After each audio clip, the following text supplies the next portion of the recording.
Hey guys, Tom once again for another episode of Day in the Life of Vintage Classic Specialist. So this bus is done. It's got bitchin' brakes now as predicted, and again we took care of a few other things. One of them was paint flaw in the door, and noticed that you can't tell where it was, but it was right there. And what else? I don't know if I showed this or not.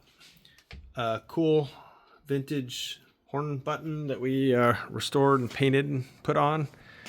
I think those were kind of the main things, was getting the brakes working better, fixing that door blemish, and this I will take care of in the morning.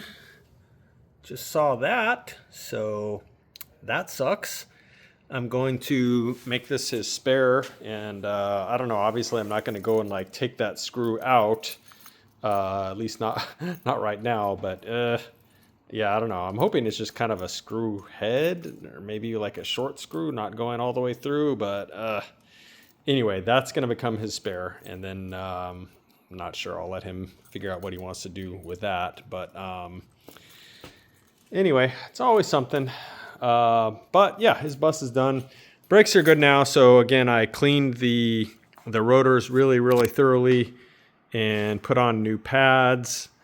And took it. I probably put about 10 miles on this bus, breaking in the brakes, doing very aggressive stops, and then trying to not come to a complete stop, and then going a few blocks or so, or a mile, letting them cool down, and then kind of repeating doing that over and over and over.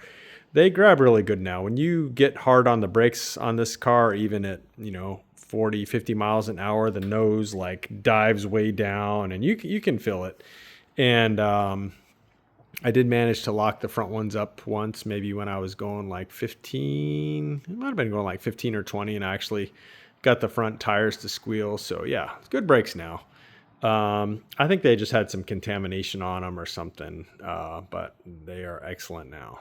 So glad to have got that behind me here, because, not charging for those things. So I don't enjoy working for free, but at the same time, need to make this bus safe and awesome for our customer. So there you go. So Mr. Rafa actually came in today, so I was kind of surprised. I didn't know he was going to come in, and he was here this morning. So what he did was work on this buggy here, and I think he finished bolting the bumper cage on before. I think he just had like a bolt or two in it, but it's bolted on for permanent now. And then the other thing was he did, which he'd kind of started the process of, he's run some wires now through the bumper cage for license plate light. So I think the owner's got a frame or two in mind that he wants that has the light built into it. So be nice and clean, no wires running along the bumper cage here, all running inside. And what else? The other major thing that Rafa did today was he bolted on the skid plate, and it took quite a bit of work actually. It didn't really want to sit on there very nice. I think Rafa ended up kind of having to bend it some, and but it's bolted right up to the chassis, actually, up in front there. These things have essentially, let's see if I can show you guys this. It's like a hinge essentially in the front. I don't know if you'll be able to see that. If you can see that, I'm not sure if you can or not, but there's literally a hinge up there where the front of the skid plate bolts to the chassis. And so what that allows is that if the owner needs to drop the skid plate for service or whatever, he literally just has to take a couple bolts off back here, and then the thing kind of hinges down like that. So yeah. And then he opened up the hole some more in the bottom, so it lined up with the drain plug there for routine oil changes and stuff like that. So yeah, it's actually a lot of work to get that thing to fit well, the way we obviously like things to fit, and not have like some big weird gap in it somewhere or anything like that. So quite a bit of work, but in the end, worth it, because fits like a glove. Now, So there you go. And I think the owner does really want to take this thing off-road a little bit. So not a bad idea to have a skid plate on there, protect the bottom of the motor and transmission. I don't think he's going to be entering it in the Baja 500 or anything, but you know, it's possible he could go on some roads that have some rocks or whatever. So good idea to have a skid plate.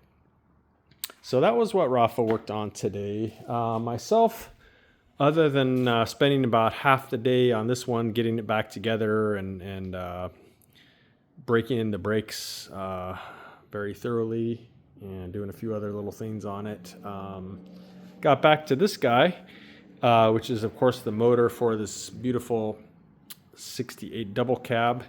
So the motor is out now for me to do the very last few things on it before it goes in the car. So my plan is to put the motor and transmission in this car next week.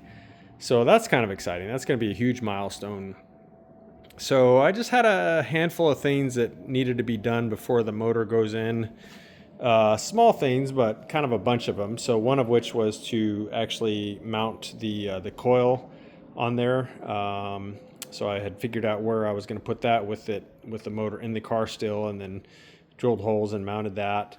The other thing was preparing and putting on the cap for this heat outlet here, which I cut off, and then there's a cap and it's JB welded on there. That's why there's some tape on here now holding that while the JB weld dries. So that's not going anywhere once it's dry. And then this is going to be the new driver's side outlet for the fresh air system. So this hose is, I'll probably go ahead and put that on once the motor is in the car, because I need to route it so that it clears these two big air conditioner hoses that kind of come out this way. But I think what it's going to do is it's going to kind of make a pretty tight turn right here and then sneak under those two hoses, which again are going to kind of come out like this, kind of sneak around here and then down, and then make this kind of tight turn right here. I think I can get it formed like that. I had it mocked up in the car, and it looks like it's going to be able to just kind of hug along here like that, and then into there. So we'll see. But yeah, so I had to cap off the old one and then prepare and mount the new one. What else? I feel like there was something else I did too. I had to touch up the paint on the tin a little bit. Like, for example, the breastplate where I cut it to go around this air conditioning bracket. Just lots of little things like that. I put the hose clamps finally on these heater adapters. Tightened up the pulley here, which had before just been kind of on for mock-up purposes. The only thing is that once I tighten down the strap here for the alternator, now it rubs. So they do that sometimes. So now that that's rubbing, I need to pull the alternator off and then add some more shims between the fan and the backing plate here.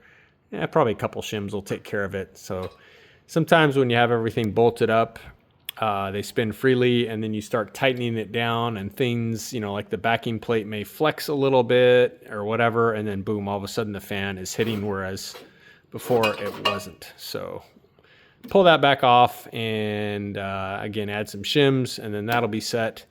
So yeah, it's just like doing all those last minute things. You don't want to find that out when it's in the car. So it's better to, like, you know, bolt all this stuff up, test fit everything very thoroughly before it goes in the car.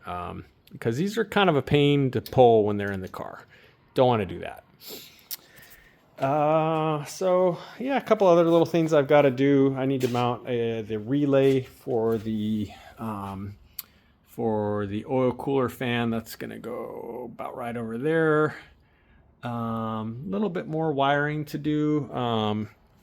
Mainly these wires here, which are for a handful of things that interface with the fuel injection system. So need to wire those up still. And I think that is actually about it. And this motor is going to be ready to go. And so yeah, the goal is to go ahead and put in the engine and transmission next week. So again, that will be a huge milestone here on this car, and looking forward to getting this thing going. Firing this beast up here with its fuel injection and air conditioning and all the goodies this thing has going on. Gonna be killer. So other than the our paint and body guy doing some more body work on the 69 bay window bus, which is in our little building over there. You can see the back of it right there. Other than that happening today, that's pretty much all that happened around here today. So thank you guys for watching. Appreciate it. And we'll see you again tomorrow. Bye.